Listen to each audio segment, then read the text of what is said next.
Bismillahirrahmanirrahim. Vassalatu vassalamu ala rasulillahil qa'il. Rasululloh sollallohu alayhi vasallam marhamat qilganlar.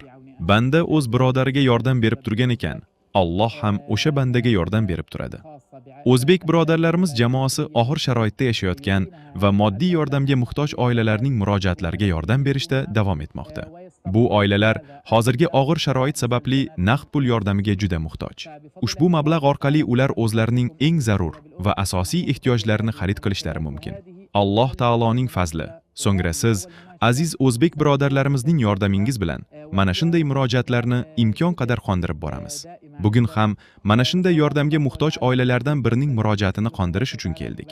Alloh taolodan bu ishlarimizda tavfiq so'raymiz. Sizlar sarflagan ushbu mollaringizni Alloh taolo bir necha barobar qilib qaytarsin. Ehsonlaringizni dargohida qabul aylasin. Alhamdulillahi robbil alamin. Birodarlar, ushbu naqd pul yordami siz aziz o'zbek birodarlarimiz tomonidan mana bu opa-singlimizga yuborilgan.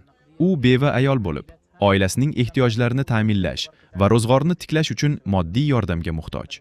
Alloh taoloning fazli. So'ngra sizlarning yordamingiz bilan ushbu mablag'ni unga topshiramiz.